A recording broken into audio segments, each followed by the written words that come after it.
নমস্কার, আমি দেবজ্যোতি ওরফে রান্তু। আপনারা দেখছেন রান্তুর ছাদ বাগান। দুদিন আগেই আমি একটি ভিডিও দিয়েছিলাম। সেই ভিডিওতে দেখিয়েছিলাম যে আমার যে এই যে গোলাপ গাছগুলোতে আয়রনের ডেফিসিয়েন্সি হয়েছে, মানে আয়রনের ঘাটতি হয়েছে। ঘাটতি হওয়ার জন্য এই যে দেখুন, গাছের পাতাগুলো কিন্তু ফ্যাকাশে হলুদ হয়ে যাচ্ছে এবং শিরা উপশিরা গুলি গাঢ় সবুজ রঙের সে সব ভেসে উঠেছে। সেই বিষয়ের উপরে ছিল ভিডিও। আজকে আমি সেই ভিডিওটাকেই একটু রিপিট করছি, মানে রিপিট বলতে এই যে আয়রনের অভাবে গাছের পাতার মধ্যে যে এই যে রোগ, এই রোগটাকে বলা হয় ক্লোরোসিস। এই ক্লোরোসিস কি? এই ক্লোরোসিস হলো গাছের পাতার ক্লোরোফিলের অভাব। নাইট্রোজেন, ম্যাগনেসিয়াম, ক্যালসিয়াম, জিঙ্ক ইত্যাদি পুষ্টি মৌলের অভাব হলে গাছের যে ক্লোরোফিল সেটা তৈরি হয় না। গাছ ক্লোরোফিলের অভাব হলে গাছের পাতা হলুদ হয়ে যায়। এই যে প্রক্রিয়া, এই প্রক্রিয়াকেই বলা হয় ক্লোরোসিস। ক্লোরোসিস হওয়ার কিন্তু 5টি কারণ থাকে। এক হচ্ছে পুষ্টির অভাব, 2 নম্বর হচ্ছে যদি খারাপ ড্রেনেজ সিস্টেম থাকে, বা মাটি যদি কম্প্যাক্ট হয়ে যায়, মানে মাটি যদি কাদা কাদা হয়ে যায়। এছাড়া রুট যদি ড্যামেজ হয় এবং মাটি যদি অতি ক্ষারকীয় হয়, তাহলে কিন্তু এই যে ক্লোরোসিসের রোগটা, এটা কিন্তু দেখা দেয়। সব থেকে প্রধান কারণ হলো গাছে যদি পুষ্টির অভাব হয়, তবেই কিন্তু এই যে ক্লোরোসিস যে রোগ, এটা কিন্তু দেখা যায়। কারণ পর্যাপ্ত পরিমাণে পুষ্টি মূল্য থাকলেও, গাছের মাটিতে যদি পর্যাপ্ত পরিমাণে পুষ্টি মূল্য থাকে, তথাপি কিন্তু গাছ সে সময় এই যে ক্লোরোসিস যদি হয়ে থাকে, তাহলে কিন্তু গাছ সেসব পুষ্টি মূল্য গ্রহণ করতে পারে না। এবার আসি যেসব কারণের জন্য গাছে এই যে ক্লোরোসিস রোগটি হয়, তার মধ্যে প্রধান কারণ হচ্ছে পুষ্টি মৌল। এই পুষ্টি মৌলগুলি কি কি?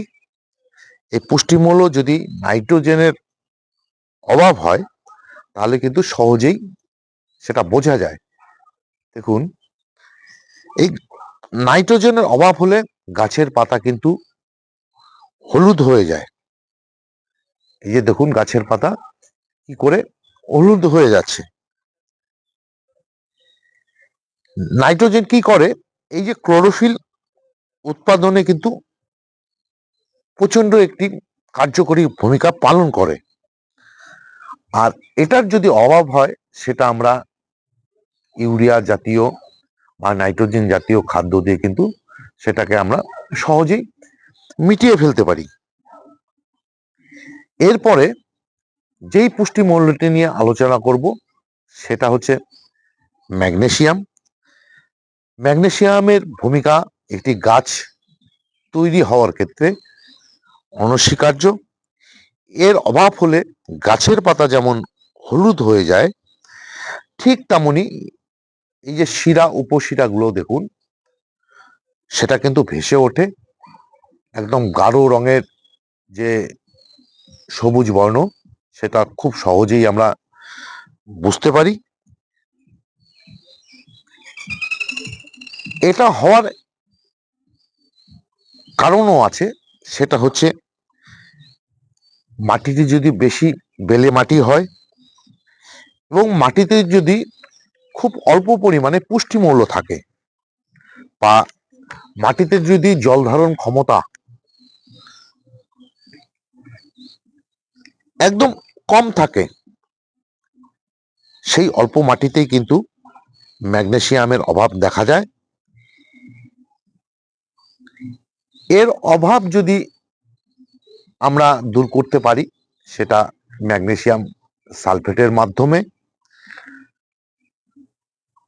আর এই ক্লোরোফিলের যে গঠন, ক্লোরোফিলের গঠনের জন্য কিন্তু 3 নম্বর যে উপাদান সেটা হচ্ছে আয়রন। সেই আয়রনের প্রয়োজন বা ভূমিকা কিন্তু একটি গাছের ক্ষেত্রে, বিশেষ করে এই যে ক্লোরোসিস রোগের ক্ষেত্রে মারাত্মকভাবে মানে আয়রনের অভাব হলে দেখা দেয়। এই যে ক্লোরোসিসের লক্ষণ, সেটা আমরা আয়রনের অভাব হলে বুঝতে পারি। সেটা কি করে বুঝতে পারি? গাছের পাতা এই যে এইভাবে হলুদ হয়ে যায়। অবশ্য এই যে গাছের পাতা হলুদ হয়ে যায়, তার আমরা নতুন পাতার থেকেই বুঝতে পারি। কারণ আয়রনের অভাব হলে মানে এই যে ক্লোরোসিস রোগটি, সেটা কিন্তু নতুন পাতার মধ্যেই প্রথম আক্রমণ করে। পরে কি হয়, সেটা অন্যান্য সমস্ত অংশে ছড়িয়ে পড়ে। তাই শুরুতেই কিন্তু এই আয়রনের অভাব যদি দেখা দেয়, সেটা আমাদেরকে ব্যবস্থা করে নিতে হয়। তাই কি করতে হয়? ম্যাঙ্গানিজ, জিঙ্ক, ফসফরাস, কপার যদি মাটির মধ্যে বেশি থাকে, তাহলে কিন্তু এই যে আয়রনের অভাব, সেটাকে কিন্তু মানে এই যে মাটির মধ্যে যে আয়রনগুলো থাকে, সেটাকে কিন্তু গ্রহণ করতে দেয় না গাছকে এই সমস্ত উপাদান। আর মাটিতে যদি পটাশিয়ামের অভাব হয়, তাহলেও কিন্তু গাছ আয়রন গ্রহণ করতে পারে না। এবং তা যদি আমরা বুঝতে পারি, তাহলে কিন্তু চিলাটেড আয়রন যে পাউডার, সেটা ব্যবহার করলেই গাছের এই যে ক্লোরোসিস রোগ, সেটা কমে যায়।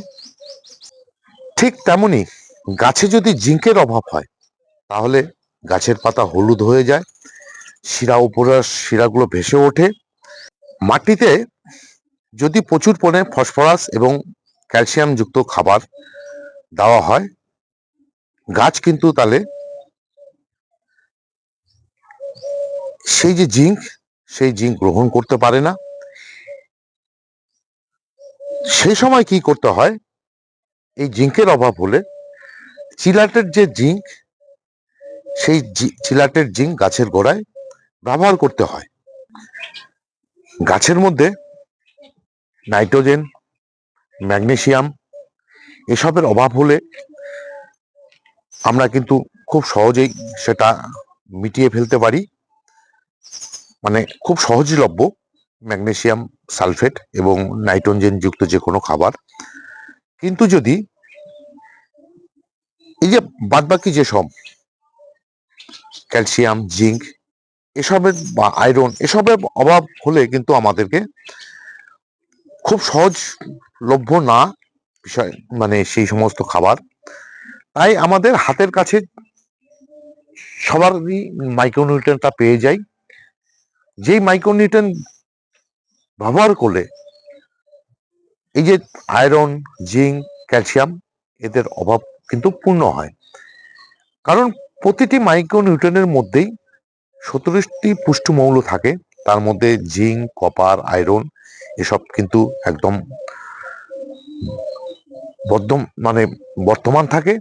তাই আমরা সহজেই সে সমস্ত খাবার নাইট্রোজেন অনুখাদ্য থেকে মানে মাইক্রোনিউট্রিয়েন্ট থেকে সহজেই পেয়ে যাই। আর এর জন্যই গাছে এই যে ক্লোরোসিসের দেখা দিলে, মানে ক্লোরোসিস রোগটি হলে নাইট্রোজেন যুক্ত খাবার বা যে কোনো সে সমস্ত যেমন আমরা সহজেই ব্যবহার করতে পারি, ঠিক এর পাশাপাশি আমরা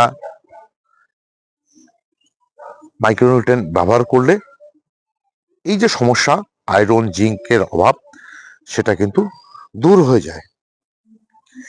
এইসব উপাদান বাদ দিয়ে আর যে যে কারণে গাছের মধ্যে ক্লোরোসিস হয়, তার একটি বড় কারণ হচ্ছে ড্রেনেজ সিস্টেম। কারণ আমরা ড্রেনেজ সিস্টেম গাছের জন্য, টবের গাছের জন্য যে ড্রেনেজ সিস্টেমটা করে থাকি, সেটা যদি সেই ড্রেনেজ সিস্টেমে যদি জল নিকাশি ব্যবস্থা যদি খুব ভালো না থাকে, দীর্ঘদিন জল বসে গিয়ে কিন্তু রুট ড্যাম হয়ে যায়, এবং রুট ড্যাম হয়ে যাওয়ার পাশাপাশি আরো কিছু কারণে হয়, যেমন গাছে অতিরিক্ত রাসায়নিক খাবার ব্যবহার করলে, বা যদি আমরা রুট মাঝে মাঝে প্রুন করি, তাহলে কিন্তু গাছের যে রুটের ড্যামেজ, তার কারণেও কিন্তু ক্লোরোসিস হয়। বা এছাড়া এই যে মাটি কম্প্যাক্ট হয়ে যাওয়া, মানে মাটিতে এঁটেল মাটির পরিমাণ বেশি থাকে, মাটি ঝুরঝুরে হয় না, যার জন্য আমরা টবের গাছের ক্ষেত্রে যে মাটিটি ব্যবহার করি তাকে একদম ঝুরঝুরে মাটি তৈরি করতে হয়। তার জন্য বিল্ডিং তৈরির বালি, কম্পোস্ট এ সমস্ত ব্যবহার করে মাটিটি ঝুরঝুরে বানাতে হয়।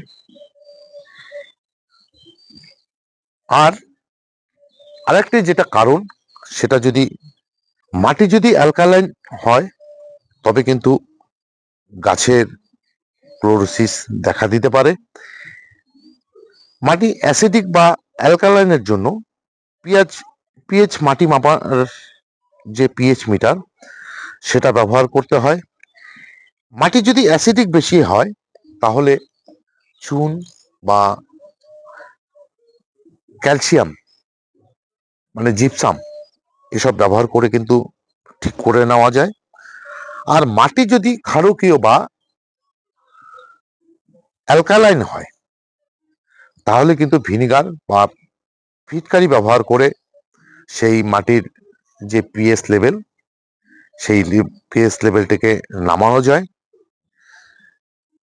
গাছে যদি ক্লোরোসিস দেখা দেয়, তাহলে নাইট্রোজেন এবং পটাশিয়াম যুক্ত খাবার বেশি দেওয়া যাবে না। সে সময় এই যে অনুখাদ্য মানে মাইক্রোনিউট্রেন, সেটা যদি ব্যবহার করা যায়, তাহলেই কিন্তু এই যে ক্লোরোসিসের অভাব, মানে ক্লোরোসিসের রোগটি, মানে আয়রনের অভাবে যে ক্লোরোসিস রোগটি হয়, তার থেকে মুক্তি পাওয়া যায়। এই ছিল আজকের ভিডিও। মানে আয়রন ডেফিসিয়েন্সির প্রধান যে কারণ, সেটা হচ্ছে ক্লোরোসিস।